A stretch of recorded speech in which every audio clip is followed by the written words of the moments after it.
Hello guys, இன்றைக்கி நம்ம சேனலில் என்ன ரெசிபி பார்க்க போகிறோன்னா ஒரு சூப்பரான பிரேக்ஃபாஸ்ட் ரெசிபி தான் பார்க்க போகிறோம். அதுக்கு முன்னாடி சேனல் என்ன சப்ஸ்கிரைப் பண்ணலைன்னா சப்ஸ்கிரைப் பண்ணிக்கோங்க. வாங்க வீடியோக்குள்ளே போகலாம். இன்றைக்கி நம்ம பார்க்க போகிற ரெசிபி என்னென்னா தக்காளி சேமியா தான் பார்க்க போகிறோம். நிறைய பேருக்கு ரவா உப்புமா சேமியா உப்புமா பிடிக்காது. ஸோ உங்களுக்கு உப்புமா பிடிக்கலன்னா கண்டிப்பாக இந்த தக்காளி சேமியா உப்புமா ட்ரை பண்ணி பாருங்கள். எல்லாருக்குமே ரொம்ப பிடிக்கும். வாங்க எப்படி செய்கிறதுன்றதை பார்க்கலாம்.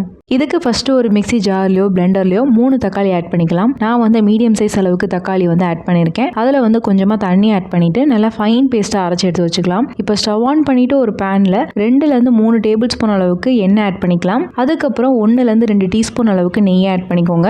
இப்போ வந்து 1 டீஸ்பூன் அளவுக்கு கடுகு, 1 டீஸ்பூன் அளவுக்கு உளுந்து, 1 டீஸ்பூன் அளவுக்கு கடலைப்பருப்பு, 1 டேபிள் ஸ்பூன் அளவுக்கு பொடியாக கட் பண்ண பூண்டு ஆட் பண்ணிக்கலாம். கொஞ்சமாக கறிவேப்பிலை ஆட் பண்ணிவிட்டு ஒரு 10லேருந்து 15 முந்திரி ஆட் பண்ணி நல்லா ரோஸ்ட் பண்ணிக்கோங்க. இது எல்லாமே நல்லா ரோஸ்ட் பண்ணிவிட்டு 1 கப் அளவுக்கு பெரிய வெங்காயத்தை நான் கட் பண்ணி வச்சுருக்கேன், அதை ஆட் பண்ணிக்கலாம். இதையும் சேர்த்து நல்லா வதக்கிக்கோங்க. வெங்காயம் நல்லா கண்ணாடி பதம் வந்த பின்னாடி 1 கப் அளவுக்கு கேரட் ஆட் பண்ணிக்கலாம். இது 100 கிராம் அளவுக்கு இருக்கும். அதே மாதிரி 1 கப் அளவுக்கு கேப்சிகம், இதுவும் 100 கிராம் அளவுக்கு இருக்கும். அதுக்கப்புறம் 1/2 கப் அளவுக்கு பச்சை பட்டாணி ஆட் பண்ணிக்கலாம். இதெல்லாமே ஆட் பண்ணிட்டு ஒரு 2 நிமிஷம் மட்டும் நல்லா வதக்கிக்கோங்க. இதெல்லாமே ரொம்ப வதக்கக்கூடாது, லைட்டாக வதக்கினா போதும். இப்போ வந்து நம்ம அரைச்சி வச்சிருக்க தக்காளி பேஸ்ட் ஆட் பண்ணிக்கலாம். தக்காளி பேஸ்ட் ஆட் பண்ணிட்டு அதிலேயே அலசி 1 கப் அளவுக்கு தண்ணி ஆட் பண்ணிக்கோங்க. இப்போ வந்து உப்பு டேஸ்ட்டுக்கு 1/2 டீஸ்பூன் அளவுக்கு நான் ஆட் பண்ணியிருக்கேன். இப்போ வந்து 1 டீஸ்பூன் அளவுக்கு மிளகாய் தூள் ஆட் பண்ணியிருக்கேன். 1 டீஸ்பூன் கரம் மசாலா, 1 டீஸ்பூன் மல்லித்தூள், 1 டீஸ்பூன் சீரகத்தூள், இது எல்லாத்தையுமே ஆட் பண்ணி நல்லா மிக்ஸ் பண்ணிக்கலாம். இப்போ இதெல்லாமே நல்லா மிக்ஸ் பண்ணிவிட்டு இது ஒரு கொதி வர அளவுக்கு ரெடி பண்ணி எடுத்துக்கோங்க.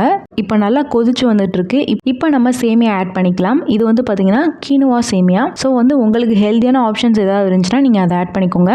நார்மல் சேமியாவோட இந்த மாதிரி மில்லட் சேமியாவோ இல்லை வந்து நீங்கள் பீட் சேமியாவோ அந்த மாதிரி வந்து ஆட் பண்ணிக்கிட்டிங்கன்னா உங்களுக்கு வந்து ஹெல்த்தியான பிரேக்ஃபாஸ்ட்டாக இருக்கும். இப்போ இது எல்லாத்தையுமே சேர்த்து நல்லா மிக்ஸ் பண்ணிக்கலாம். தண்ணி வந்து பார்த்தீங்கன்னா நிறைய ஆட் பண்ணக்கூடாது, கம்மியாக தான் ஆட் பண்ணணும். ஏன் அப்படின்னா இது ஒரு 5 மினிட்ஸ்க்குள்ளே ரெடி ஆயிரும். ஸோ வந்து நீங்கள் தண்ணி நிறைய ஆட் பண்ணாதீங்க. எப்போவுமே சேமியா செய்யும் போது அதே அளவுக்கு தான் இருக்கணும். தண்ணி நிறையா இருக்கக்கூடாது. நிறையா இருந்துச்சுன்னா நல்லா குழக்குலன்னு ஆயிரும். அதுக்கப்புறம் உடைய ஆரம்பிச்சிடும், நல்லா இருக்காது சாப்பிட்றதுக்கு. உங்களுக்கு நல்லா உதிரியாக வேணும்னா எண்ணெய் நிறைய ஆட் பண்ணி தண்ணி கம்மியாக ஆட் பண்ணிக்கோங்க, அதிலே வெந்துடும். இப்போ வந்து பார்த்தீங்கன்னா எல்லாத்தையுமே நல்லா மிக்ஸ் பண்ணிவிட்டு இதை மூடி போட்டு ஒரு 5 நிமிஷம் மட்டும் லோ ஃப்ளேமில் வச்சு எடுத்துட்டா ரெடி ஆயிரும். இப்போ பாருங்கள், சூப்பராக ரெடி ஆயிருச்சு. இப்போ எல்லாத்தையுமே நல்லா மிக்ஸ் பண்ணிவிட்டு ஸ்டவ் ஆஃப் பண்ணிவிட்டு இறக்கிடுங்க. ஸ்டவ் ஆஃப் பண்ணிவிட்டு லாஸ்ட்டாக கொத்தமல்லி தழை போட்டு மிக்ஸ் பண்ணிட்டீங்கன்னா சூப்பரான தக்காளி சேமியா வீட்லயே ரெடி ஆயிரும். இந்த ரெசிபி நீங்க டின்னருக்கோ இல்ல பிரேக்ஃபாஸ்ட்கோ எதுக்குனாலும் செய்யலாம். லஞ்ச் பாக்ஸ் ரெசிபியா கூட நீங்க குழந்தைகளுக்கு கொடுத்து விடலாம். அவ்வளோ ஒரு சூப்பரான ரெசிபி, ஹெல்த்தியான ரெசிபியும் கூட. நீங்க சேமியா செய்யும் போது இந்த மாதிரி ஹெல்த்தியான ஆப்ஷன்ஸ்ல வந்து செஞ்சு பாருங்க, டேஸ்ட் சூப்பரா இருக்கும். ஸோ இந்த ரெசிபி நீங்க ட்ரை பண்ணி பார்த்துட்டு எனக்கு எப்படி வந்திருக்குன்னு